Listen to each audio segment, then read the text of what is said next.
بسم اللہ الرحمن الرحیم۔ آج جو سوا پارہ پڑھا گیا ہے اس میں سورۃ الانبیاء کا بقیہ حصہ، پوری سورۃ الحج، پوری سورہ مومنون اور سورۃ النور کا ابتدائی کچھ حصہ تلاوت کیا گیا۔ اس سوا پارے میں خلاصے کے طور پہ 8 باتیں اہم ہیں۔ پہلی بات جو سورۃ الانبیاء میں ہے، اللہ پاک نے اپنے کئی جلیل القدر پیغمبروں کا تذکرہ فرمایا۔ پہلے حضرت ابراہیم علیہ السلام کا، پھر حضرت نوح علیہ السلام کا، پھر حضرت داؤد اور سلیمان علیہ السلام کا، پھر حضرت ایوب علیہ السلام، پھر حضرت زکریا علیہ السلام اور پھر حضرت مریم کا۔ ان سب کا تذکرہ کیا، اور جو بنیادی بات اللہ پاک نے ذکر فرمائی، یہ وہ پیغمبر ہیں۔ آپ اگر انبیاء کے قصص اور حالات کو کبھی دیکھیں تو بعض انبیاء کی آزمائشیں بہت زیادہ ہیں،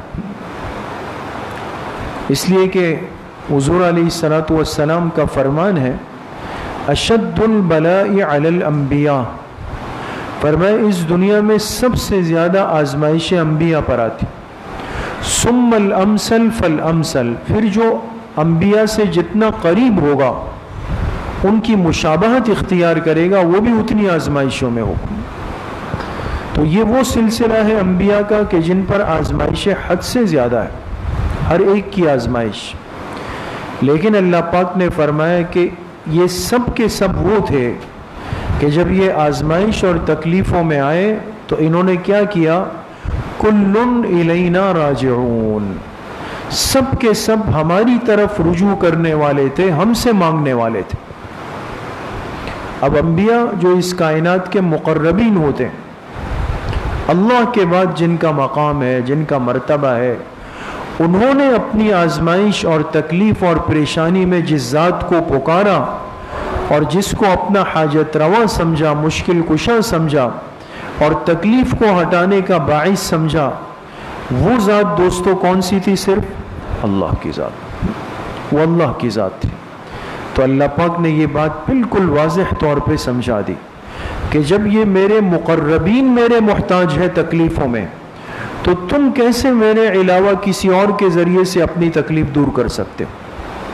اس لیے میرے محترم دوستوں، بھائیوں اور بزرگوں، چاہے انسان کی تکلیف، پریشانی، آزمائش، رکاوٹ چھوٹی ہو، درمیانی ہو، بہت بڑی ہو، لیکن اللہ پاک کی قدرت اور طاقت کے سامنے ہیچ ہے، کچھ بھی نہیں۔ کمی اس کی ہے کہ ہم تکلیف میں آنے کے بعد پہلے دنیا کے اسباب کی طرف دوڑتے ہیں، اللہ کے غیر کی طرف پہلے دوڑتے ہیں، سب سے آخر میں نمبر اللہ پاک کی ذات کا، جبکہ ہونا اس کے برعکس چاہیے دوست۔ اس لیے ہر حال میں بندے کا تعلق اللہ سے مضبوط ہو، اور وہ تعلق کس طریقے سے ہوگا؟ دعا کے ذریعے سے دوست۔ دعا ایسی لگ کر، اہتمام سے اور گڑ گڑا کر ہو کہ واقعی انسان جب ہاتھ اٹھائے تو اس کو یقین ہو جائے کہ اب میرا کام ہو جائے گا۔ دوسری بات جو سورہ انبیاء میں ہے، اللہ پاک نے اپنے آخری پیغمبر، اولین اور آخرین کے سردار جناب رسول اللہ صلی اللہ علیہ وسلم کی ایک خاص شان ذکر فرمائی، ایک عظمت ذکر کی۔ وہ کیا فرمائی؟ وَمَا أَرْسَلْنَاكَ إِلَّا رَحْمَةً لِّلْعَالَمِينَ، اے میرے حبیب، ہم نے آپ کو تمام جہانوں کے لیے رحمت بنا کر بھیجا۔ عالمین، تمام جہانوں کے لیے، یہ نہیں کہ صرف اپنی امت کے لیے، اور یہ نہیں کہ صرف انسانوں کے لیے، نہیں، بلکہ جتنے عالم اللہ نے پیدا فرمائے ہیں، اس لیے کہ ہم تو اس عالم انس میں ہے نا، اس کے علاوہ جو ہے وہ عالم جن الگ ہے، عالم نباتات ہے، عالم حیوانات ہے، عالم جمادات ہے، عالم ملکوت ہے، یہ سب ہے، اور کتنے ہیں اللہ پاک جانتے ہیں۔ لیکن ایک بات طے ہے کہ اللہ پاک نے جتنے عالم، جتنے مخلوق پیدا فرمائی اس دنیا کے اندر، ہر ایک کو حضور علیہ الصلوۃ والسلام کی رحمت سے خوب فائدہ پہنچا، لیکن سب سے زیادہ حصہ کس کو ملا؟ اس امت کے پاس آیا، اس امت کے پاس آیا۔ اس دنیا میں بھی ہے بہت ساری آزمائشیں، اللہ کی پکڑ، اللہ کا عذاب، اللہ کی ناراضگی، وہ حضور کی دعاؤں کی برکت سے رک جاتی، اور آخرت میں تو ہے ہی ہے، اللہ ہم سب کو نصیب فرمائے۔ لیکن ضروری ہے کہ انسان سچے دل سے حضور علیہ السلام سے محبت کرتا ہو، صرف دعویٰ نہیں، سچے دل سے، اور اتباع سنت کا جذبہ موجود ہو، ہر عمل کے اندر ترجیح دیں سنت طریقے کو۔ ایک کام کرنا تو ہے نا، ابھی آپ سب ساتھی ہم مسجد سے نکلیں گے اس لیے کہ گھر جانا ہے، لیکن سنت طریقے سے نکل جائے تو کون سا پیر پہلے رکھیں گے؟ جی بایاں پیر، الٹا پیر پہلے رکھیں گے، اور داخل ہوتے ہوئے کون سا پیر ہے؟ سیدھا پیر رکھیں۔ تو انسان ایک عمل کر رہا ہے لیکن سنت طریقے پر کر لے، کام بھی ہوگا، سنت کا پورا پورا ثواب بھی مل جائے گا۔ تیسری بات جو سورۃ الحج میں ہے، اللہ پاک نے قیامت کے وقوع کی کیفیت کو بیان فرمایا کہ وہ موقع اور وہ مرحلہ کتنا سخت ہوگا کہ اس کو زلزلے سے تعبیر کیا اللہ پاک نے۔ جیسے انسان دنیا میں کہتا ہے نا کہ فلاں جگہ پہ زلزلہ آ گیا، کیا مطلب زمین ہل گئی؟ تو قیامت کے واقع ہونے کو اللہ پاک فرماتے ان زلزلۃ الساعۃ شیء عظیم، جو قیامت کا زلزلہ ہے یہ بہت بڑا ہے، اور اتنا بڑا ہے کہ انسان کو سمجھایا کہ جس دن تذہل کل مرضعۃ عما ارضعت، دودھ پلانے والی عورت اپنے دودھ والے بچے کو گرا دے، چھوڑ دے، اس سے بے پرواہ ہو جائے گی۔ وَتَضَعُ كُلُّ ذَاتِ حَمْلٍ حَمْلَهَا، حاملہ عورت اپنے حمل کو گرا دے گی۔ یعنی مثال بھی عورت کی دی، اور اس کیفیت کی دی کہ جب عورت پیٹ کے حمل سے کتنا احتیاط کرتی کہ کہیں اس کو تکلیف نہ ہو جائے، پھر بچہ گود میں دودھ پیتا ہو تو اس کی کتنی حفاظت کرتی، کوئی اس کو تکلیف نہ دے دے۔ لیکن وہ قیامت کی مصیبت اور آزمائش اتنی بڑی ہے کہ وہ ماں، وہ عورت اس دودھ پیتے بچے سے، اور وہ ماں اپنے حمل والے بچے سے بالکل بے خبر ہو جائے۔ اب کتنا سخت لمحہ ہوگا، کتنی سخت کیفیت ہوگی۔ اس لیے فرمایا کہ جو بندہ رمضان کی آخری راتوں میں، خاص طور پہ عید الفطر کی رات فرمائی، عید الاضحیٰ کی رات فرمائی، 15 شعبان کی رات فرمائی، 5 راتوں کا تذکرہ ہے، جمعے کی شب فرمائی، فرمایا جس نے ان 5 راتوں کو آباد کیا تو یہ اس قیامت کے اتنے بڑے حادثے کے وقت بالکل امن میں ہوگا، اس پر کوئی خوف نہیں ہوگا۔ اب آگے آخری عشرہ آ رہا ہے، ہمارے پاس موقع ہے ہم ان راتوں کی حفاظت کریں۔ چوتھی بات جو سورہ حج میں ہے، اللہ پاک نے ذکر فرمایا اعلان الی الحج کا۔ حضرت ابراہیم علیہ السلام نے جب اللہ کے حکم سے بیت اللہ کی تعمیر فرمائی، اللہ کا گھر بن گیا، تو اب کوئی بندہ تو ہے نہیں، آبادی ہے نہیں، اے اللہ اس گھر کی عبادت کون کرے گا؟ یہاں تو کوئی رہنے والا ہی نہیں۔ اور پھر اس سے بڑھ کر یہ کہ باہر سے وہ آئے کہ جو یہ سوچے کہ بھئی یہاں پہ پانی ہے، کھانے پینے کے اسباب ہے، تو اس کے قریب تو کوئی پانی کا چشمہ نہیں، کھانے پینے کے اسباب نہیں، کچھ بھی نہیں، تو حج کون کرے گا؟ اللہ پاک نے فرمایا کہ میرے خلیل آپ اپنے ذمے کا کام کر لیں، آپ اپنے ذمے کا کام کر لیں، اور وہ کیا ہے؟ وَأَذِّن فِي النَّاسِ بِالْحَجِّ، آپ اس پہاڑ پہ چڑھ جائیں، جبل ابو قبیس جو مکہ مکرمہ کا بڑا پہاڑ ہے، فرمایا اس پہ چڑھ جائیں اور لوگوں کو اعلان کر دیں کہ آؤ بھائی بیت اللہ کا حج کر لو۔ فرمایا اللہ میں یہاں سے ایک اکیلا بندہ کون سنے گا؟ فرمایا آپ آواز لگائیں، باقی پہنچانا وہ ہمارے ذمہ۔ تو ابراہیم علیہ السلام نے ندا لگائی، یا ایھا الناس حجوا الی بیت اللہ، اے لوگوں آ کے اللہ کے گھر کا حج کر لو۔ تو حدیث پاک میں آتا ہے یہ آواز اس وقت دنیا کے جتنے انسان تھے ان تک، اور جتنے ارواح میں اپنے ماں باپ کی پشتوں میں موجود تھے ان کی روحوں تک بھی ابراہیم علیہ السلام کی یہ آواز پہنچی، سب تک گئی۔ اور جس نے اس کے جواب میں لبیک کہا کہ لبیک ہم حاضر ہیں، ہم حاضر ہیں، تو جس نے لبیک کہا ہے وہ اپنی زندگی میں موت سے پہلے ضرور بیت اللہ جائے۔ اللہ کرے کہ ہماری روحوں نے بار بار کہا، اللہ ہمیں بار بار حاضری نصیب فرمائے۔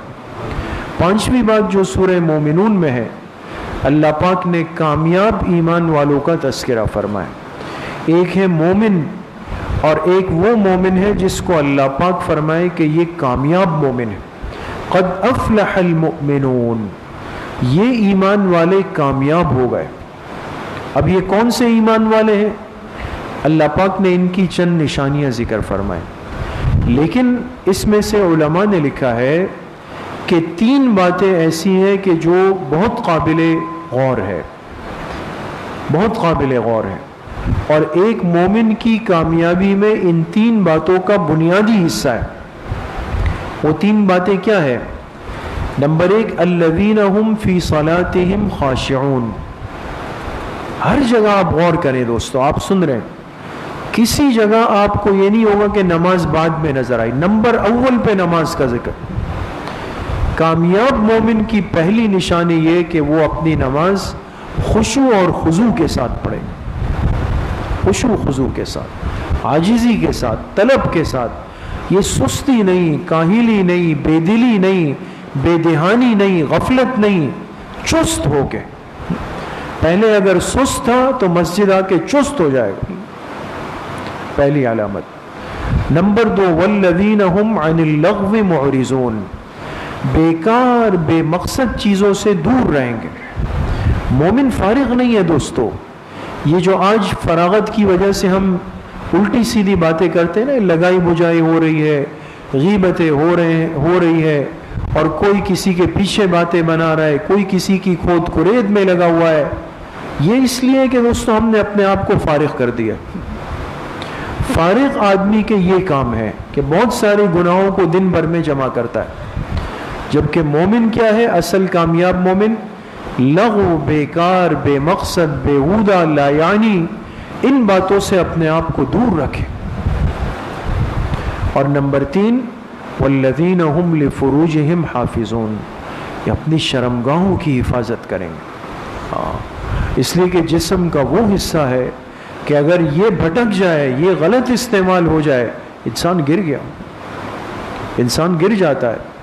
اس لیے آج چونکہ بے حیائی کے فتنے عام ہیں، ہر چیز کھول دی گئی ہے، ہر چیز نظر آ رہی ہے، تاکہ یہ انسان گناہوں کو دیکھ کے بے حیا ہو جائے۔ اس لیے بڑی احتیاط کی ضرورت ہے۔ چھٹی بات جو سورہ مومنون میں ہے، اللہ پاک نے قیامت کے دن جب میزان ترازو لگے گا وزن اعمال کا، جس میں اعمال تلیں گے، فرمایا اس موقع پر 2 قسم کے طبقے بن جائیں گے۔ ایک طبقہ وہ ہوگا کہ جن کو سعداء کہا جائے گا، سعداء کہتے ہیں کس کو؟ خوش نصیب بندے کو۔ اور ایک طبقہ ہوگا کن کا؟ اشقیاء کہتے ہیں بد نصیب بندے کو۔ فرق کیا ہوگا؟ فرمایا جو سعداء ہوں گے تو ان کے جو نامہ اعمال ہوں گے وہ بھرپور بھرے ہوئے ہوں گے، اور جو اشقیاء ہوں گے ان کے نامہ اعمال بہت ہلکے ہوں گے، ہلکے۔ لیکن یہاں ایک نکتے کی بات لکھی ہے محدثین نے، فرمایا کہ یہ بھاری اور کمزور ہونا کثرت و قلت کی بنیاد پر نہیں ہوگا، یہ اخلاص کی بنیاد پر ہوگا۔ اخلاص۔ ایک مومن ایسا بھی ہوگا کہ جس کے اعمال تعداد میں بہت کم ہوں گے، لیکن اخلاص اتنا ہوگا کہ اس کا نامہ اعمال جیسے ہی رکھا جائے گا تو نیکیوں والا پلڑا جھک جائے گا۔ اللہ پاک کے ہاں تو کمیت نہیں ہے، کوانٹٹی نہیں، کوالٹی ہے دوستو، معیار کو دیکھا جاتا ہے۔ اس بندے نے یہ عمل جب کیا تو اخلاص کس درجے کا تھا.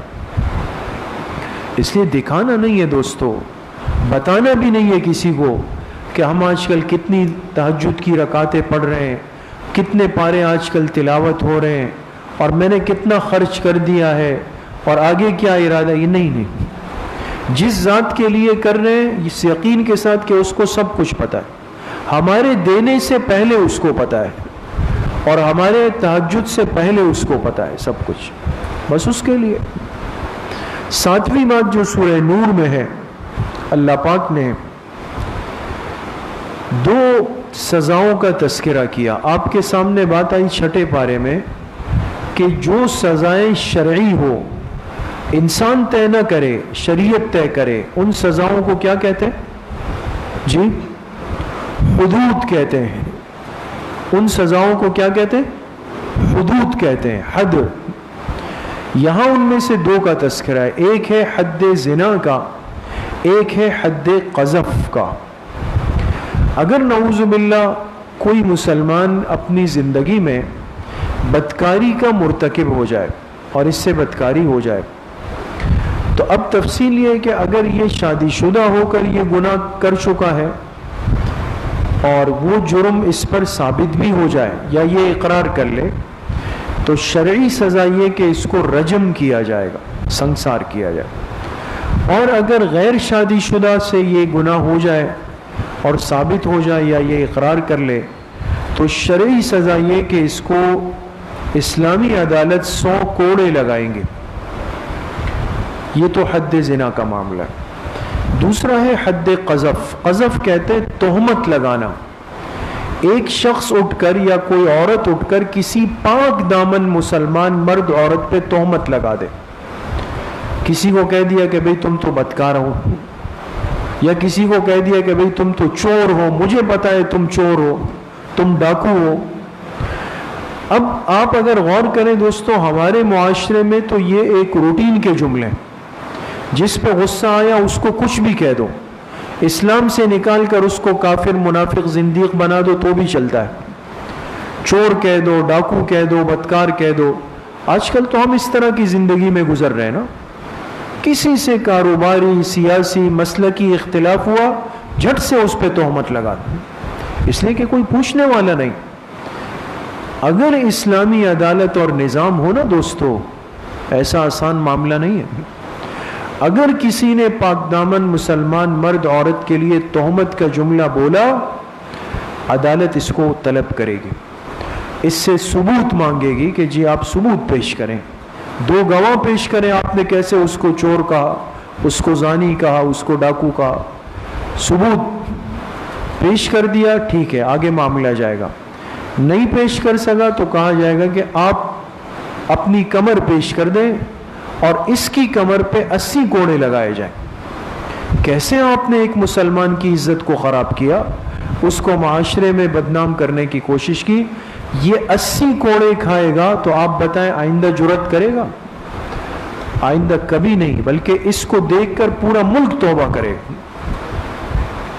8ویں اور آخری بات، اس سورہ نور میں اس مشہور واقعے کا تذکرہ ہے جس کو واقعہ افک کہا جاتا ہے، اور ہر مسلمان اس سے واقف ہے کہ ام المومنین، سیدہ کائنات، طیبہ کائنات، ایمان والوں کی ماں حضرت عائشہ صدیقہ رضی اللہ تعالی عنہ پر منافقین نے ایک تہمت لگا دی تھی. ایک غزوے سے آپ واپس تشریف لا رہے تھے اور حضرت عائشہ رضی اللہ عنہ آپ کے ساتھ تھی، اور اس میں ایسا ہوا اتفاق سے، حادثاتی طور پہ، کہ حضرت عائشہ رضی اللہ عنہ پیچھے رہ گئے.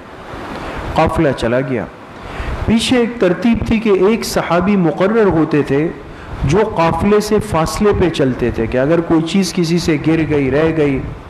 یہ تھے حضرت صفوان رضی اللہ عنہ. صفوان سواد کے ساتھ، سفیان نہیں، صفوان رضی اللہ عنہ. یہ آ رہے تھے پیچھے سے اور انہوں نے دیکھا کہ بھئی آگے کوئی چیز، ایک گٹڑی سی پڑی ہوئی. یہ سمجھے کسی سے کوئی چیز گر گئی. جب قریب پہنچے، نظر پڑی، کہتے ہیں پردے کے حکم سے پہلے میں نے ام المومنین کو دیکھا تھا. تو جیسے ہی نظر پڑی تو فوراً کہا انا للہ و انا الیہ راجعون، سمجھ گئے کہ یہ تو پیچھے رہ گئی ہے۔ تو کیا کیا، جا کر خاموشی سے اپنے اونٹ کو ان کے قریب بٹھا دیا۔ حضرت عائشہ رضی اللہ عنہا بیٹھ گئی اور یہ لے کر آپ کے علیہ السلام کے قافلے کے پیچھے گئے، بالآخر قافلے تک پہنچ گئے۔ اب جب منافقین نے دیکھا، عبداللہ ابن ابی جو منافقوں کا سردار تھا اور جو اس کے ساتھی تھے، انہوں نے دیکھا کہ ام المومنین پیچھے سے آ رہی ہے، ایک صحابی کے ساتھ آ رہی، تو ذہن منافقانہ تھا، سوچ غلط اور گندی تھی۔ نعوذ باللہ یہ نہیں سوچا کہ ہم کس ذات کے بارے میں اور کس ہستی کے بارے میں جرأت کرنے جا رہے ہیں، اس لیے کہ آپ علیہ السلام کے لیے ازواج کا انتخاب بھی اللہ نے فرمایا۔ تو اللہ پاک کی طرف سے زوجات دی گئی۔ آپ ان بد نصیبوں نے بات پھیلائی کہ بھئی حضرت عائشہ رضی اللہ عنہا سے گناہ سرزد ہوئی، اور یہ بات پھیل گئی۔ تو آپ خود اندازہ لگائیں کہ اگر عام بندے کے حرم اور عزت کے بارے میں کوئی بات اس کو پتہ چل جائے تو کیا بیتے گی، اور کائنات کے سردار کے بارے میں یہ بات ہو گئی کہ بھئی آپ کی زوج مطہرہ نے ایسا ایسا کیا ہے، تو حضور علیہ السلام پر کیا دن گزرے ہوں گے۔ بہرحال بڑا تفصیلی واقعہ ہے اور بڑا غمناک ہے، یہ کیفیت رہی اور منافقین نے اس میں خوب آگ لگائی۔ حضرت عائشہ رضی اللہ عنہا بھی فرماتی ہے کہ بڑے آزمائش کے سخت دن تھے، بالآخر آپ علیہ السلام پر وحی اتری، سورہ نور کی آیات اتری، اور اللہ پاک نے پورے 2 رکوع اتارے جس میں اللہ پاک نے ایمان والوں کی ماں حضرت عائشہ رضی اللہ عنہا پاک دامنی کو بیان فرمایا کہ یہ پاک صاف ہے۔ قیامت تک ایک بندہ جب قرآن کی تلاوت کرے گا تو ام المومنین کی پاکی اور طہارت کو بھی اپنی زبان سے پڑھتا رہے گا۔ اللہ پاک صحیح عمل کی توفیق نصیب فرمائے۔